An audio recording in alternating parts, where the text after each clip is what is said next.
الله أكبر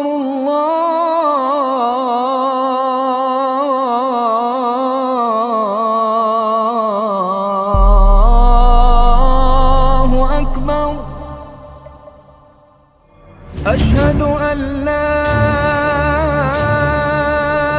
إله إلا الله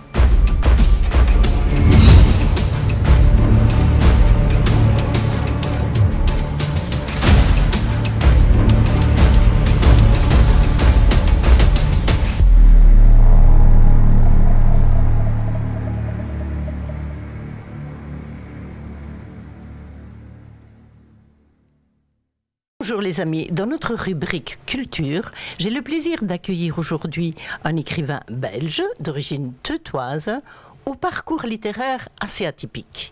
Bonjour Henri Collignon. Bonjour Marie-Jeanne. Alors c'est un plaisir de te recevoir Henri. De même. D'habitude tu vois je reçois des écrivains qui publient leur premier roman. Mais ici c'est vraiment pas ton cas. Alors si tu permets Henri, je voudrais bien faire une mini biographie de ton parcours. Donc Henri, dans la famille Collignon, on est artisan, garnisseur de père en fils. Tu es la quantième génération? Quatrième. Voilà. Alors, oui, j'étais distraite, excuse-moi. Alors, Henri, ton parcours littéraire, tu écris un premier roman à l'âge de 15 ans, que tu ne publies pas, Non. puis ensuite un blanc. Oui. Et en 2010, tu publies ton premier roman, Retournement. En 2016, Paradise Beach. Et puis en 2024, Hécatombe. C'est exact. Voilà. Je suis bien renseignée, Henri. Alors, comment d'abord s'est fait ce passage vers la littérature, Henri ? Bien, en fait, depuis mon plus jeune âge, j'ai toujours bien aimé les dissertations, les résumés qu'il fallait faire quand on allait voir, par exemple, un film au cinéma. Bon, voilà, toutes choses comme ça.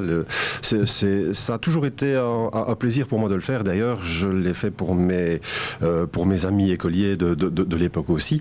Et puis un jour, j'ai eu envie, tout en lisant d'autres livres, de me lancer moi-même dans l'écriture. Donc j'ai commencé à écrire une petite histoire de science-fiction, parce qu'à l'époque, dans les années 80, bon, c'était beaucoup d'histoires dans ce thème-là qui passaient et qui me faisaient rêver. Et voilà, donc je me suis lancé, mais bon, bah voilà, ce roman est laissé dans mon tiroir et il n'a pas du tout l'intention de s'en échapper. Oui, donc c'était déjà une envie, une passion. Et puis il y a eu un blanc jusqu'à à peu près 40 ans, C'est ça. Et là, tu reviens à la littérature. Oui. Pourquoi ce long désert entre 15 ans et la quarantaine ? Je pense que c'est dû au fait que j'ai eu pas mal d'autres occupations. Et puis, bon, j'ai créé ma carrière aussi, donc il a fallu un peu de temps. Je me suis essayé à pas mal de choses, même si dans la famille, on est tous tapissiers garnisseurs. J'ai quand même fait pas mal de choses, comme de l'informatique, de l'électronique. J'ai même fait quelques essais en Afrique pour Kenwood. Donc voilà, c'est un parcours effectivement un peu atypique. J'ai travaillé 3 ans entre 3 et 5 ans, je me rappelle plus exactement, pour une boîte française dans l'ameublement.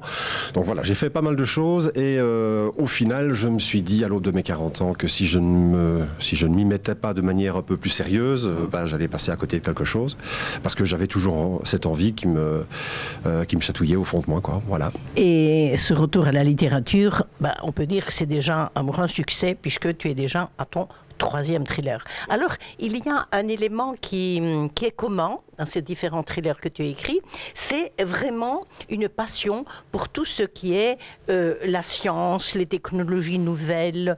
Et tous tes romans, ça demande une recherche quand même assez pointue. En moyenne, je mets une année entière pour effectuer toutes les recherches dont j'ai besoin, puisque Retournement parlait notamment du système GPS Galileo, qui était à l'époque juste une idée en gestation. Hein. Je veux dire, le premier satellite n'était même pas lancé, quoi.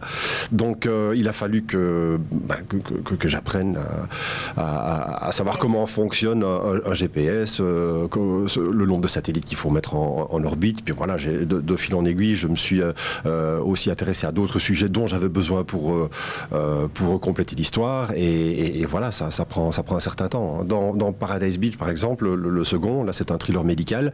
Je ne suis pas médecin du tout. Je me suis fait aider par des amis qui sont dans le domaine du médical. Voilà, pareil pour Hécatombe. J'ai dû faire pas mal de recherches aussi, puisque là, c'est plutôt une espèce de thriller carte au trésor. Voilà. Donc, j'aime bien aborder des sujets que je ne connais pas, en fait, pour quelque part aussi enrichir ma connaissance. Et arrivons justement à Hécatombe.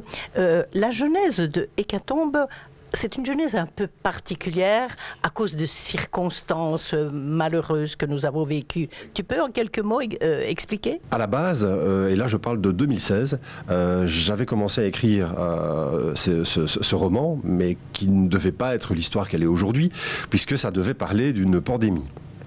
Et puis est arrivé ce qui est arrivé, sauf que j'avais déjà écrit 200 pages. Donc tu as un don de prémonition quelque part, puisque la pandémie n'était pas encore là. J'espère que non. J'espère que non. Mais effectivement, je me suis dit à un moment donné que personne n'aurait envie de lire, somme toute, ce que tout le monde a vécu. Et donc, rétropédalage, on est reparti de la page blanche. Et par contre, j'ai quand même gardé quelques scènes que j'avais particulièrement travaillées et que j'ai réintroduit dans Hécatombe, mais pour en faire une histoire mais complètement différente, quoi. Et quelque part, c'est pas plus mal. Que ce thriller vraiment haletant, parce que quand on commence, on ne sait plus s'arrêter, traite du problème de la surpopulation, qui est un problème réel. Et ton roman mélange un peu réalité et fiction. Il y a pas mal de recherches qui sont véridiques et qui sont réelles, quoi. De chacun de mes romans, en fait. Je mets beaucoup de vérité, et puis dedans, évidemment, c'est un roman, donc c'est pas documentaire non plus. Donc j'aime bien mélanger les deux. Et c'est d'autant plus vrai avec Hécatombe que je joue aussi beaucoup sur les théories complotistes, sur les, je vais pas dire les deepfakes, mais on n'en est pas loin, quoi, finalement. On est dans un monde où chacun finalement à sa propre vérité en fonction de ce qu'il entend, de ce qu'il dit. Bon, je sais bien qu'avant on disait je pense donc je suis, maintenant je pense donc j'ai raison. C'est un monde un peu, c'est complètement chamboulé, quoi, hein.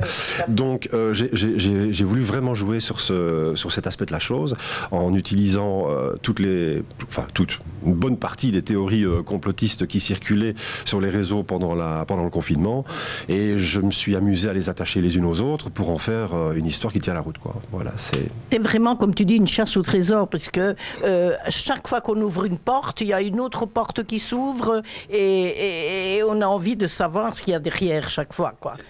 C'est voilà, absolument. C'est vraiment bien réussi. Tout à fait. Alors, j'aurais bien voulu que tu nous expliques ce que représente ce monument sur ta page de couverture. Dis-nous. Est-ce qu'il existe? Tu l'as inventé? Voilà. Réellement, il est aux États-Unis, dans un village perdu qui s'appelle Elberton. Mais enfin, il existait. Il existait parce que depuis quelques années maintenant, quelqu'un l'a dynamité. Ah, et pourquoi? Alors parce que apparemment, il aurait des consonances un peu sataniques. Ouais, c'est ce que les gens disent. C'est parce que c'est une légende, je suppose. Oui et non. Oui et non. Parce que, en fait, vois-tu, sur ce monument, il y a 8 écritures différentes qui traduisent le même texte. Mais ce texte, c'est un petit peu comme les 10 commandements. Sauf que ce sont 10 commandements qui sont un peu eugéniques. C'est-à-dire que pas plus de 500 000 personnes ne doivent vivre, 500 millions de personnes ne doivent vivre. C'est une légende, je suppose. Non, pas vraiment. Oui et non. Oui et non. Parce que, en fait, vois-tu, sur ce monument, il y a 8 écritures différentes qui traduisent le même texte. Mais ce texte, c'est un petit peu comme les 10 commandements. Sauf que ce sont 10 commandements qui sont un peu eugéniques. C'est-à-dire que pas plus de 500 000 personnes ne doivent vivre, 500 millions de personnes ne doivent vivre sur Terre. Donc il faut éliminer combien 7 milliards, oui. Donc, il y a toute une série de commandements comme ça qui sont gravés sur cette pierre dans 8 langues différentes. Et donc, quelque part, les gens se sont dit que de tels commandements avaient une consonance un peu satanique, ou voire peut-être dictée par l'état profond, hein, ce qu'on entend beaucoup maintenant. Et donc, quelques petits cocos ont décidé que ce serait mieux de le dynamiter plutôt que de les laisser intacts. Donc, ce monument s'appelle les Guidstones, donc les pierres de guidance, si on veut la traduction française.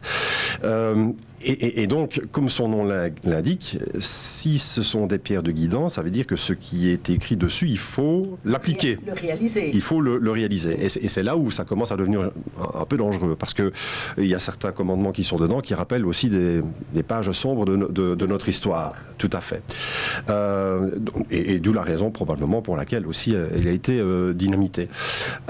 Ceci dit, ce monument avait avant tout une vocation, comment dirais-je, touristique, parce qu'il a attiré énormément de monde. Et aussi, il y a pas mal de mystères qui entourent ce monument, puisque au solstice d'été, il y a un trou dans le monument qui fait passer la lumière de certaines étoiles, et donc c'est vraiment calculé pour. Donc il y a quelque chose de mathématique, d'un peu mystique aussi qui entoure ce monument. Et normalement, il était annoncé que sous ce monument devait se cacher une boîte avec un message temporel qui devrait être ouvert à une date précise. Voilà. Donc, mais par contre, ça, personne ne l'a jamais trouvé. Ah oui. Et ce qui est aussi mystérieux là-dedans, c'est que personne ne sait qui a construit cet édifice. Eh bien voilà, en conclusion, encore une fois, lisez Hécatombe aux éditions Lilith Éditions, c'est bien ça. Oui, voilà. C'est belge.